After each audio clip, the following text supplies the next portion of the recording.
दो चीजें मोटे तौर पर निकल कर आए संगीत रागे जी, सिलेक्शन वर्सेस इलेक्शन, और दूसरा कि फैसले को कोई चुनौती ना दे या फिर कह के एक मार्गदर्शक मंडल की एक नई खेप तैयार की जा रही है क्या?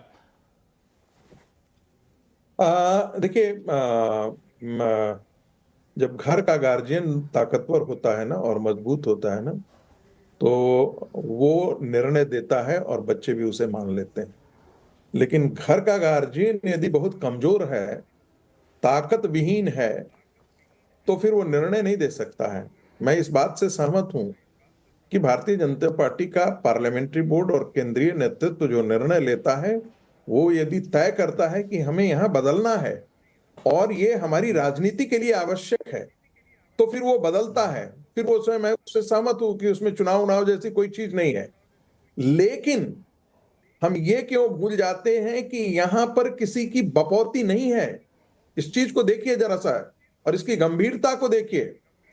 क्या आप इतनी बड़ी राष्ट्रीय कांग्रेस पार्टी के अंदर किसी की हैसियत है, किसी का मजाल है? कल एक व्यक्ति ने, उड़ीसा से एक व्यक्ति सिर्फ इतनी टिप्पणी करता है कि कांग्रेस में प्रियंका गांधी को आगे लाना चाहिए, और उसका अगले दिन निष्कासन हो जाता है। आप इसे क्या कहेंगे? लोकतंत्र कहेंगे? जहां पर इतनी आजादी नहीं हो, ये तो रेजिग्नेशन इस ऑफ तरह की माइंड है। टिप्पणी संगीत रागे जी भाजपा में कोई नहीं कर सकता ना, कि अमित शाह की जगह इनको आगे लाना चाहिए, मोदी जी की जगह इनको लाना चाहिए। टिप्पणी तो भाजपा में कोई नहीं कर सकता। बिल्कुल आपने सही कहा, बिल्कुल आपने से ऐसा नहीं है। आपको याद होगा कि आपको मैं बता देना चाहता हूं कि यही स्मृति ईरानी थी जिन्होंने जब चांदनी चौक की चुनाव हार गई थी कैसी कैसी नरेंद्र मोदी पर टिप्पणी की थी। आपको भी पता है, विजय जी को भी पता है, विनोद जी को भी पता था। उन्होंने कहा था कि हम नरेंद्र मोदी के कारण हम हारे हैं ये चुनाव। ये ध्यान रखिएगा, याद कीजिएगा, 2004 का ये चुनाव था। और तब इस प्रकार की कटु विनोद जी को जोड़ना चाहते हैं। वो थी, वो राजनीति में रही। ऐसा नहीं है, बहुत सारे लोग।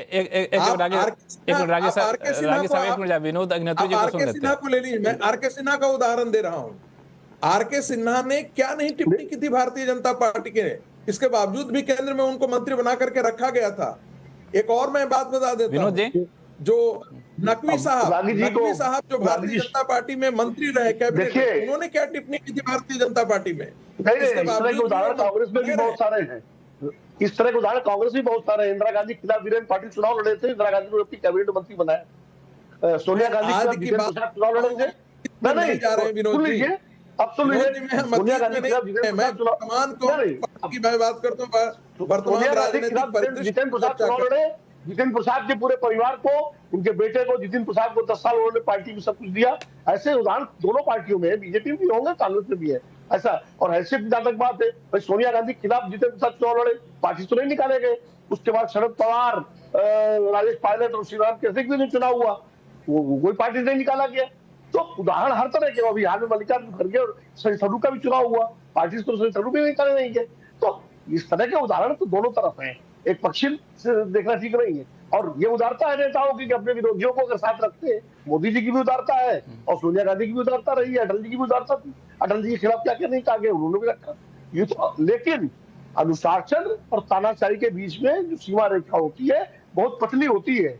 बहुत कब वो अनुशासन तानाशाही में बदल जाए, ये खतरा हमेशा रहता है। इसका ध्यान लोकतांत्रिक पार्टियों को रखना चाहिए। इसका ध्यान लोकतांत्रिक पार्टियों को रखना। संगीत रागे, जिसपे मैं आपके, हाँ संगीत रागे संक्षिप्त बोलिए, फिर संजय जी के पास जाऊंगा। मैं जो शब्दों का प्रयोग करता हूं ना, तो मैं जानबूझ करके करता हूं, और मुझे इसमें कोई लाग, जैसे कहता है ना, I won't be mincing words. मैं इसीलिए कई बार वो टिप्पणी करता हूं। आप कांग्रेस की तुलना, कांग्रेस नेतृत्व की तुलना भारतीय जनता पार्टी से जब तुलना करने लाते हैं, तब पता लगता है कि आप कहां पर खड़े हैं। ये बताने की आवश्यकता नहीं है। यानी कि भारतीय जनता पार्टी में यदि केंद्रीय अनुशासन लागू होता है तो वो तानाशाही है, और जहां पर एक परिवार तानाशाह है, जो परिवार जो है,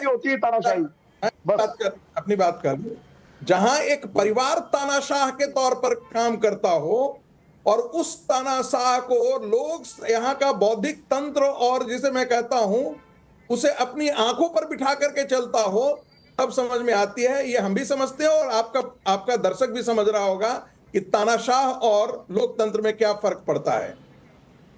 तानाशाह और लोकतंत्र पर हम लोग चर्चा आगे करेंगे, लेकिन एक चीज निशाना साधने वाले को, जब उस परिवार पर निशाना साधने वाले को भी पार्टी में सम्मान मिलता है, तो ये भी समझ में आता है कि उस परिवार पर जो लोग निशाना साधते हैं उनकी क्या मानसिकता है।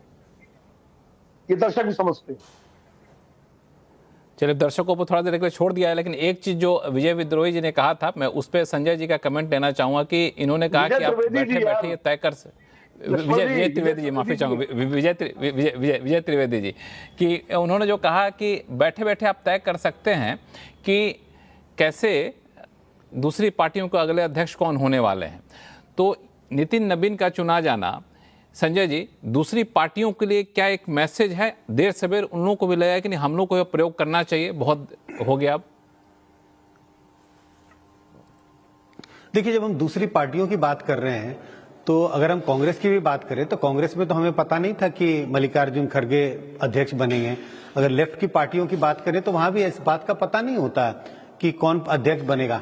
हाँ, लेकिन ये जरूर है, अगर हम रीजनल पार्टियों की बात करें, और तमाम ऐसे रीजनल पार्टियां हैं, क्षेत्रीय पार्टियां हैं, अगर उनकी बात करें तो वहां पे प्रेडिक्शन बहुत आसान है। आप कह सकते हैं कि कौन अध्यक्ष बनेगा, चाहे आप आरजेडी की बात कर लें, चाहे जो तमाम रीजनल पार्टियां हैं, आरजेडी की बात कर लें, समाजवादी पार्टी की बात कर लें, और ऐसी तमाम रीजनल पार्टियां, चाहे साउथ की पार्टी, नॉर्थ की पार्टियों की बात कर लें, तो इन पार्टियों के नजरिए से अगर हम देखें तो निश्चित रूप से प्रेडिक्शन बहुत आसान है। आप कह सकते हैं यहां बैठे बैठे कि अगला अध्यक्ष कौन बनेगा, या जो अध्यक्ष बना है वो कितने सालों तक अध्यक्ष बना रहेगा।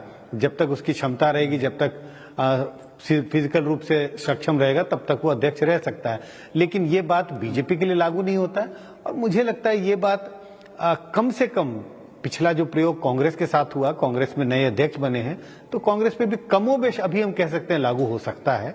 और वहां पे थोड़ा सा संजय जी एक ये था, कांग्रेस सकते हैं कि कांग्रेस के लिए ये था कि जो सीनियर मोस्ट हैं तो एक अनुमान लग जाता है कि चलो सोनिया गांधी के भले यहाँ पे परिवारवाद ना हो, लेकिन एक सीनियर मोस्ट नेता बनेंगे, तो यंग जनरेशन को आगे लेके आने देना है, जो जमीन से उठ के कार्यकर्ता उठ कर आया उसको आने देना है, उसको लेके अभी भी असमंजस स्थिति रहती है, क्यों? हाँ, निश्चित रूप से ये मैं कहूंगा, जो कह रहे हैं कि ट्रांजिशन है यंगर लीडर्स को सामने लाने की, उसमें बहुत परहेज है कांग्रेस को ले।